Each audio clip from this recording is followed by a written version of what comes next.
I den her video der vil jeg vise, hvordan vi starter op på novemberbalaclava fra Petit Knit. Og den strikkes jo i halvpatent frem og tilbage. Og når vi strikker halvpatent frem og tilbage, så gør vi det, at vi på vrangsiden, altså heromme, strikker alle masker ret. Og på retsiden, der strikker vi skiftesvis en ret i masken under og en vrang.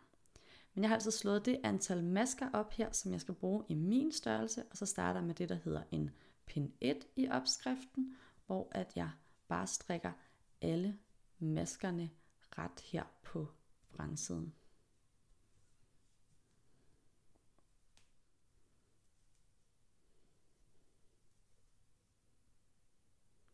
Og den sidste maske her, og så vender jeg rundt til retsiden igen her.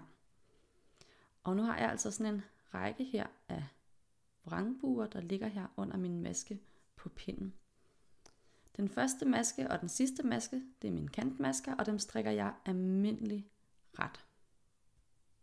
Sådan der. Og nu skal jeg strikke en ret i masken under den på pinden. Så nu hiver jeg det lige lidt sådan her fra hinanden, så vi kan se masken under, der ligger her.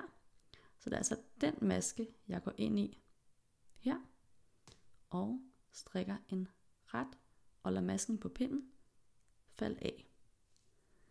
Så strikker jeg en helt almindelig vrang, og en ret igen i masken under. Og du kan altså bare hive det sådan lidt fra hinanden, så kan man se, hvor det er, man skal ind. Det er lidt svært her på de første pinde.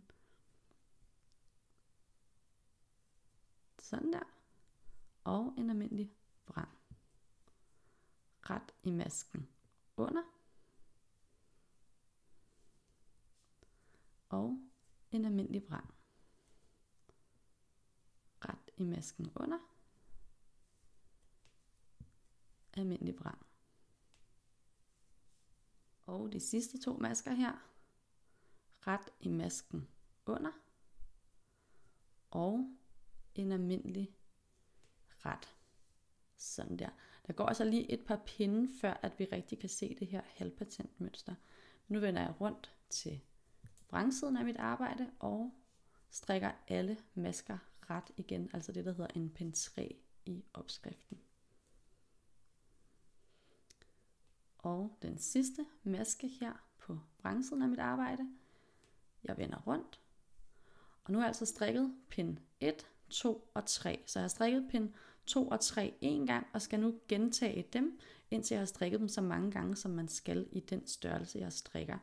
Så her på retsiden, en almindelig ret til at starte med, og en ret i masken under den på pinden. En vrang, og en ret i masken under den på pinden. Og hvis du her i starten farer lidt vild i, om du er på retsiden eller vrangsiden, så ved du, at du er på retsiden, hvis din opslagstråd hænger til venstre.